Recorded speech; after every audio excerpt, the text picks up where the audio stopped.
आपण मटकी धुवून त्यात पाणी जास्त ठेवलेलं आहे रश्यासाठी. आपण गॅस चालू केलाय. त्यामध्ये थोडीशी हळद आणि थोडंसं मीठ एकदम थोडं टाकायचं. आणि आता आपण शिजवून घेऊया. आपली मटकी शिजली आहे. गॅस बंद करू. तेल तापले. त्यामध्ये आलं लसणाची पेस्ट टाकूया आणि परतून घेऊ. इथे मी तेल जास्तीचं घेतलंय थोडंसं, कारण मिसळ करायची म्हणल्यावर तेल जास्त लागतं. इथे आपण मसाले घेतले ते टाकूया. इथे मी काश्मीरी लाल मिरची पावडर, मिसळ मसाला, घरचा मसाला, थोड्या धनिया पावडर, हिंग मसाले घेतलेत आणि ते टाकले. छान परतून घ्यायचे. मटकी उकडून घेतली ती मटकी टाकायची.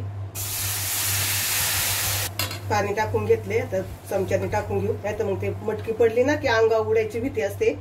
त्यामुळे नंतर चमच्याने टाका पाहिजे. तर चांगला ठसका बसलाय.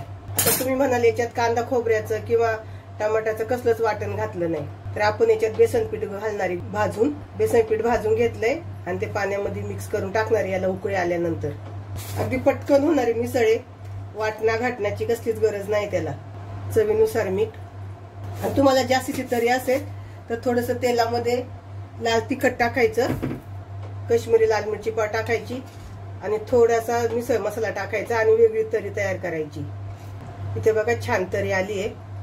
आता याला उकळी आली ना की आपण बेसन पीठ कालून घालू त्याच्यात. आपल्या मिसळीला उकळी आली. त्यामध्ये आपण बेसन पीठ कालून टाकले.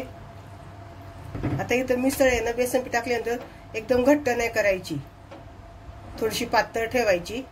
त्याप्रमाणे बेसन पीठ कालून घाला, कारण बेसन पिठानंतर मिसळ घट्ट होते. थंड झाली की घट्ट होणार ती. त्यामुळे थोडीशी पातळ करायची. आणि आता छान 10 मिनिटासाठी आपण बारीक गॅसवर उकळून देऊ. आपली मिसळ तयार होणार.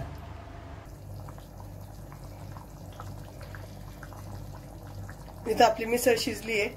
आपण गॅस बंद करू. तरी छान आली.